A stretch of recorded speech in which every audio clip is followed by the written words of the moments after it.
Apakah bisa, Bu Bidan? Janin sudah masuk ke dalam panggul, alhasil kita didiagnosa panggul sempit atau CPD, Cephal Pelvic Disproportion. Nah, terus gimana dong Bu Bidan? Masa sudah masuk panggul, kok sudah ternyata diagnosa akhirnya ternyata panggul sempit, tidak bisa lahiran secara normal. Padahal dari pemeriksaan awal hamil sampai pemeriksaan akhir kehamilan semuanya normal. Dokter bilang waktu itu bisa melahirkan normal. Tapi nyatanya ternyata panggulku sempit, Bu Bidan. Apakah bisa demikian? Halo, Assalamualaikum warahmatullahi wabarakatuh. Kembali lagi bersama Bidan Irawati ya Bunda. Yuk Bunda, kita bahas ya dari pertanyaan tadi. Bunda, yang namanya panggul itu ada pintunya. Pintu atas panggul, pintu tengah panggul, pintu bawah panggul. Nah, semua pintu itu harus dilakukan pengecekan, pengukuran, diukur ukuran panggul Bunda. Cara mengukur panggul itu ada dua, diukur ukuran panggul luarnya dan diukur ukuran panggul dalamnya. Bukan hanya karena kepala janin sudah masuk ke dalam panggul, Bunda yakin Bunda bisa lahiran normal. Nah, tidak seperti itu, harus tetap dilakukan pengukuran panggul. Terutama ingat ya Bunda, khusus yang baru hamil dan baru mau melahirkan anak pertama. Ya, jadi yang hamil anak pertama, Bunda wajib sekali yang namanya cek ukuran panggul. Cek ukuran panggul luar Bunda bisa lakukan di bidan tempat Bunda periksa. Namun, cek ukuran panggul dalam Bunda bisa lakukan supaya lebih akurat. Bunda bisa lakukan saat Bunda USG.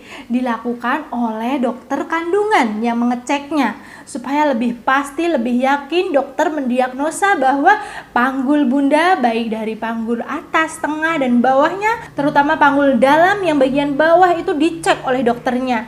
Oh, ternyata ini termasuk normal, tidak panggul sempit dan bisa untuk persalinan normal. Jadi kalau Bunda belum dicek, Bunda didiagnosa panggul sempit, ya Bunda tidak boleh kecewa karena pasti ternyata memang panggul sempit, terutama khusus yang janinnya besar ya. Kalau ukuran panggul Bunda ternyata yang bagian bawahnya sempit dan janin Bunda itu ternyata besar, diameter kepala dedek bayinya mungkin lebih dari 10 cm, itu pun tidak bisa melewati jalan lahir Bunda yang bagian bawah, walaupun sudah pas USG kepala janinnya sudah masuk ke dalam panggul.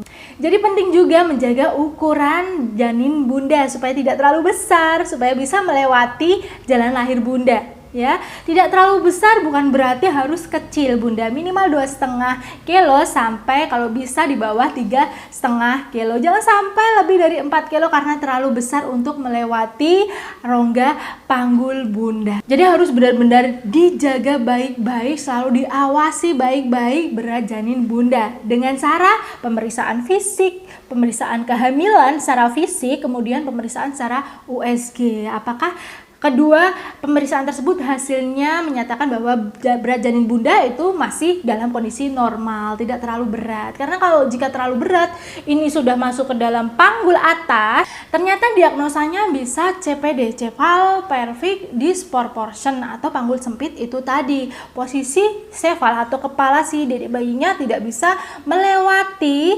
rongga panggul Bunda, terutama rongga panggul yang paling bawah. Kadang sudah buka lengkap, sudah kelihatan kepalanya pun tidak mau keluar. Jadi itu alasannya Bunda, panggul Bunda yang bagian bawah itu terbilang panggul sempit. Jadi Bunda yang belum melakukan cek ukuran panggul, khususnya anak pertama, yuk segera cek ya Bunda. Nanti setelah Bunda cek dan dokter sudah yakin Bunda bisa melahirkan secara normal, ukuran panggul Bunda termasuk panggul yang normal, Bunda kan hatinya bisa tenang. Nantinya tidak terpikirkan, aduh jangan-jangan panggulku yang bawah sempit. Jadi Bunda tetap bisa rileks menghadapi proses persalinan Bunda nantinya. Tidak perlu memikirkan bahwa nanti bisa jadi sudah pembukaan lengkap tidak bisa lahir ya. Mulai sekarang ikuti saran bidan Irawati tadi ya Bunda. Semoga proses persalinan Bunda nanti tidak didiagnosa panggul sempit. Oke Bunda, cukup sekian yang dapat bidan Irawati sampaikan pada kesempatan kali ini. Kurang dan lebihnya bidan Irawati mohon maaf. Wassalamualaikum warahmatullahi wabarakatuh. Dadah.